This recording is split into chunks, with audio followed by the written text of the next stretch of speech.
Hi guys, I am here today to work on putting pages in this junk journal. So what I've done so far on this one, which I did totally off camera, so don't go looking for another playlist or anything like that, is I got this upholstery fabric at a thrift store, and I think I did the haul where I actually showed it. And you know, it's a little bunchy when you open it, but you know, when you open it, you're gonna be looking at the inside. But I think that, you know, first time working with upholstery fabric, I think I did pretty good. I saved this super fun edge up here at the top, and I just wrapped it around. However, a lot of times what I will do is I'll just use a piece of paper to cover this edge, and I realized that that was so thick that a regular piece of paper was not going to cut it. So what I did is I created these, I don't know what you would call them, but I created these, and they are going to go right here on the inside cover. Now, I have not glued them down yet because I wasn't sure how I was going to do the binding. If I was going to bind to this, you know, or if I was going to go ahead and punch all the way through. But I think actually on this one I am going to punch all the way through, which means these can just be mounted now. Yay! So I'm going to go ahead and do that. You want to make sure you glue your corners real well whenever you're doing this. Really anything, whenever you're gluing anything, edges and corners are the most important part usually. You know, except for with collage. Well, and even ultimately that's true for collage too, but when I'm in the middle of collage, I tend to just glue the center point, so that way I can still tuck stuff under the edges. I learned that from Jody Fi. I'm not sure if it's Fi or Fi. So there we go. And then because I'm going to glue this one too, and my glue's erupting, I'm going to go ahead and just let it spooge over there. And then I'm going to take this and really wipe it out to the corners. You know, because you can always add more, you know, if you need to at this point. So like if you feel like you're wiping it and it's like there's just not enough there, add more. You know, don't worry about that little bit that's getting on your finger, because if that little bit that's getting on your finger is going to make it not enough, then it wasn't enough to begin with. You know, and this is gluing, this is the edge that's going to be gluing to this, so I'm going to put like an extra amount of glue right there. Actually, I think I'm going to go ahead and just put glue. I'm going to move that further out of the way. Yeah, I'm just going to put a dab of glue like right in here to really make sure that gets anchored well. Okay, I got glue gobbies hanging. So, there we go. And you do have a second with the Fabrifix where you can, you know, scooch it if you need to. Scooch it around. Yeah. Rub it off your fingers so you're not getting it everywhere. Okay, I'm going to pull out a few little clamps from my drawer here. I just got these from Temu. We'll see how well they work. Seems like they've got a pretty good bite, but I wonder if they're going to leave marks on my paper. Only way to know is to use them though. I did really like how they were packaged, because this was it. They were not, there was no extra packaging. I mean, there was a little bit of plastic on the outside of them, but there was no, you know, extra bits that I had to throw away other than the outer plastic. You know, and they were just all clamped onto each other. I thought that was pretty cool. So I'm gonna go ahead and clamp these, and see, I'm clamping really, really heavily because this is upholstery fabric, and it's very dense, it's very thick, and I just really want to make sure this grabs on. So, okay, there's that. And I have got a good glue start on the other board from letting it just drain over here. So, gluing, gluing, gluing. You know,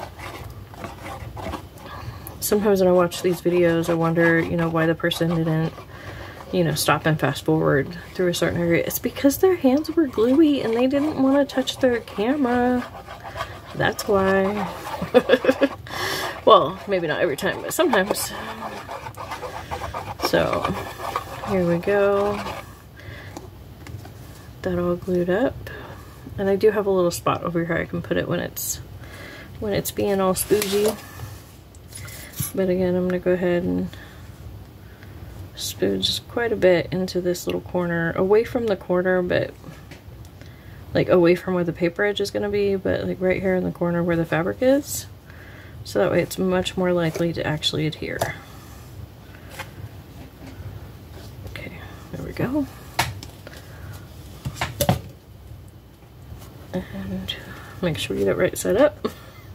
And that would be helpful. Oh, we don't want our stringies in there. Okay, looks good. Okay, I only have one more of my new clips left, but I have some other clips. I don't think a lot of these are big enough, but most of my other clips are too small, but we'll see. We'll see if those little ones will work. But I have enough to at least get the corners, so that's what matters.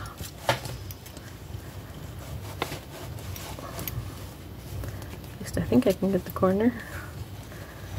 Yeah, there we go.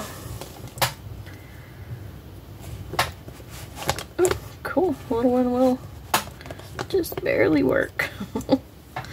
Which is good because this edge is coming up.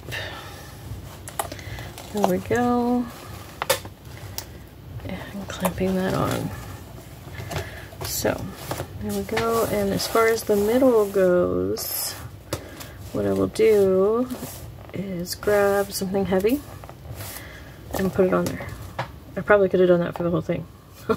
Just grab some of my encyclopedias and put them on top.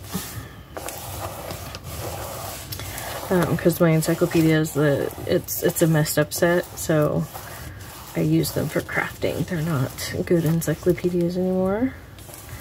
The Fabrifix has a pretty quick grab, so I think I'm gonna go ahead and do that. And just rub it in. I think it'll be okay.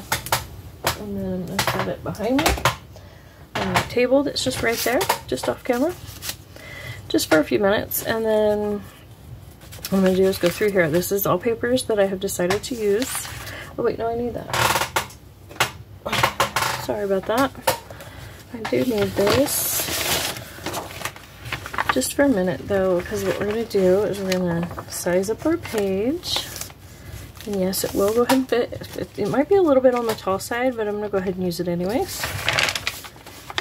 And then I'm gonna fold.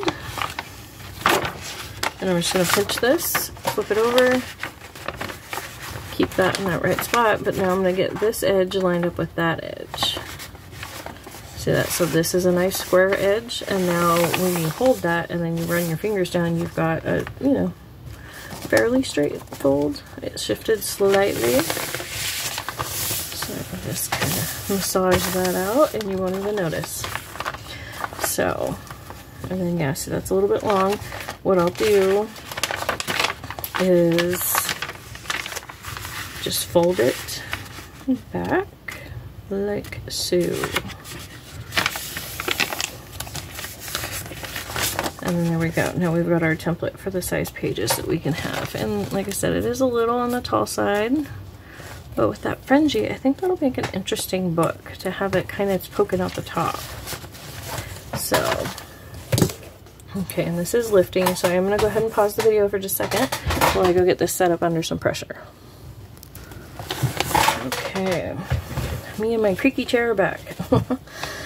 So, but yeah, now that we have our template, we can just start folding papers and we don't have to mess with the cover every single time.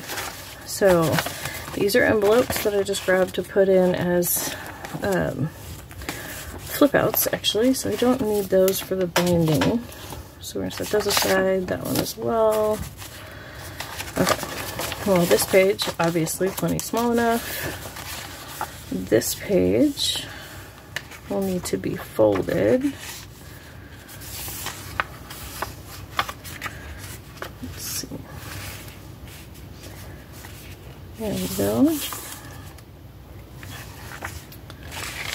And I'm gonna fold this one in. No.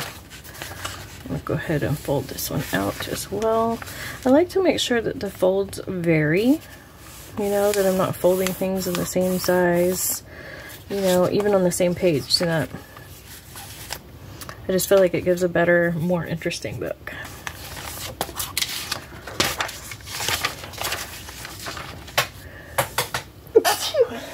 Excuse me. So, and this one I'm just gonna fold in half. That's plenty small enough. Okay, well, and before I get any further, what I'm gonna do is show you. I have two stacks here. It might be kind of hard to see because they're kind of big. But these are my big 11 by 17 papers. And I do sell these as copy stain in my Etsy shop right now, but it will be transitioning over to eBay. So just check out my links below, you know, because things change and I don't know when you're going to be watching this. So check out the links below to see what all I have for sale at the time. But and you see some of it's pretty folded and messed up. I'm still going to use that. I think that that adds, you know, great texture. But, and so let's see, there's supposed to be 3 of these in each signature. So each signature is going to have 10 pages. I think, no, it was 11. 10, 11, okay. 3 of the coffee stain papers, 1 cardstock card fold out thing, 1 page like that, so that's 1, 2, plus the 3, so it's 5, 6, 7, 8, 9, 10, 11. Yeah, so each signature is going to have 11 pages in it. So not including tuck spots and fold outs and whatnot. So, okay. And see, for now, I'm not worried about order. You know, what order the pages are in, anything like that. Let's see, if I just fold it, just where I can just barely see the tips of that butterfly. And then line it up with my template here. I'm going to grab my ruler. I'm not really worried about like getting it exactly straight. Actually, here, I'll just go ahead and do it all angled just on purpose so you can see it. Just want to make sure that the shortest edge is smaller than that paper. And see, there we go. We've got another interesting page. And yes, it has this short little thing, but I'll show you a couple things that I do with that in this journal. Okay, so all of those are measured. That one fits no problem. Okay, here's this one, and again I need, I'm going to do a partial page, and let me see, I'm going to fold out, there we go. What I did there is I'm using my fold out because this is how it's going to sit on the page, you know, this is going to be tucked like this, or at least this is my thinking. Whether I actually do this or not, you know, we'll see. Go ahead and pull the template back out to the top. And so this is going to sit there, so I don't want to go past this line because then that won't fit. I mean, it might on the other half, but you know, that's kind of counterproductive, right? And so I want to make sure I have a good lip there for, you know, for your fingertips to get into between the, where the spine's going to be and where the fold out's going to be. And then I'm going to go ahead and fold that. Stick my envelope to the side again. And so let's see, that gives us 1, 2, 3, 4, 5, 6 of our pages. 7. Okay, Okay, and again, this one, I think I'm going to go ahead and try and just leave it. I can always trim off this edge if I absolutely have to, but we'll see how it looks once it's actually bound in. This is from a Peter Pan and Wendy book that's from the 1920s, so it's quite old. Okay, so here's a page that we're going to have to do something to. Okay, now when you have a page like this that's definitely too tall and too wide, you have a bunch of options. You know, if it's quite a bit too tall, you can fold it up and create, you know, a book page pocket. This, I don't feel like that's quite enough, and so what I'm going to do is just kind of split the difference on the top and bottom there. Okay, so I know I want about 1/2 inch off of there. So line that up my ruler and tear that bit off. And then I'll do the same across the bottom. I'm going to go ahead and tear off roughly the same amount, even though I think that I could get away with just a little bit less, just to vary the page height a little bit. Okay, well, I've got some stuff printed on that, so I want to make sure I capture that I don't tear that off. In this case, you know, it's one of those things that just, you know, it changes, and you know,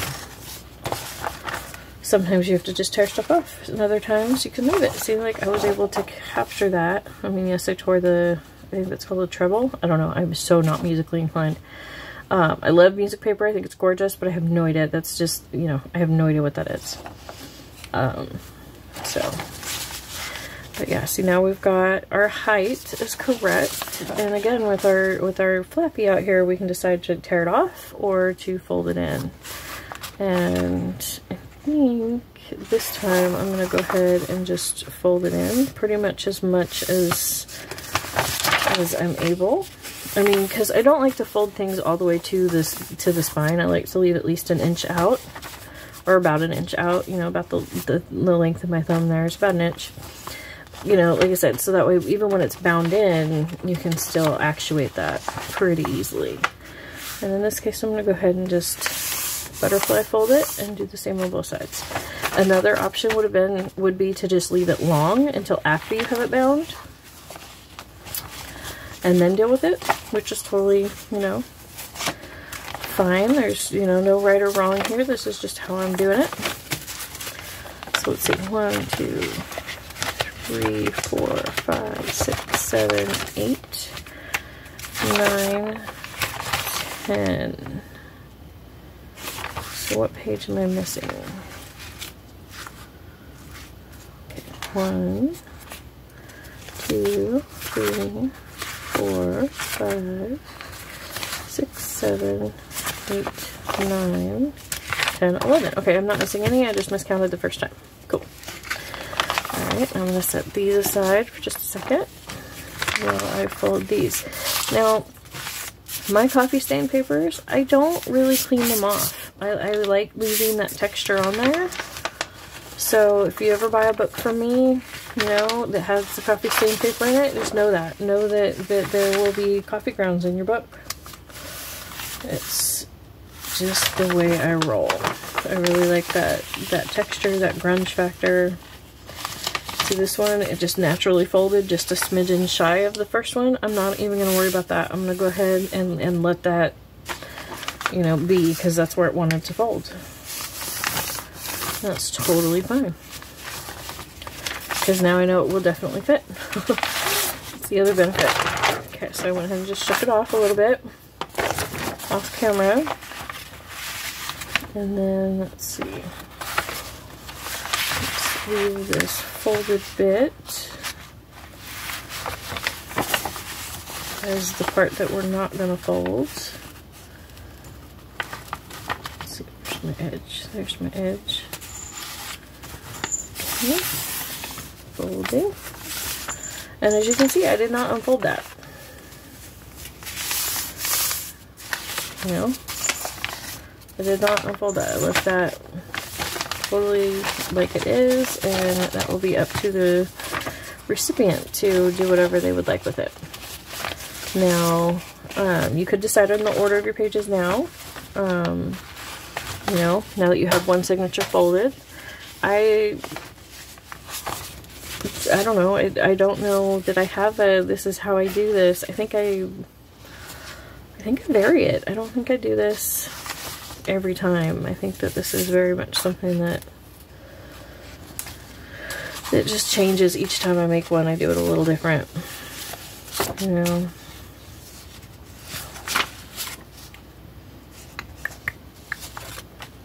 I do like to think about where I'm putting my coloring book page, because I don't want to put, like, okay, see, like, here would be a good place, because it's got that good heavy page behind it to support it while you're coloring.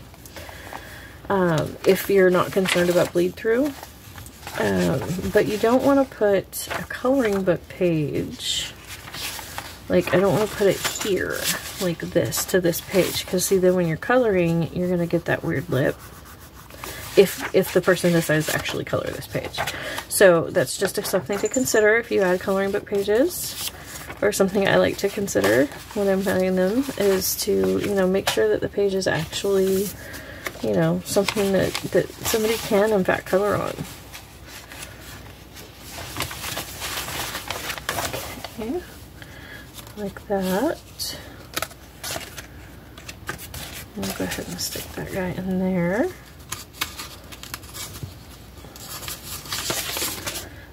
Stick this one inside of that one.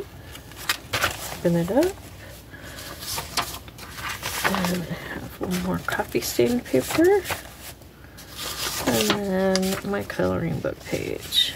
And in this case, I'm going to go ahead and put my coloring book page in the middle. I don't always, but you know, that's just how I'm going to go ahead and land it on this one. Oh, it's sticking out quite a bit. So we'll have to see how much of that works and how much of that I need to adjust. But you know, it's a junk journal. You can adjust it however much you want. So I'm going to go ahead and pause the video, fold up the second signature, and then I'll be right back.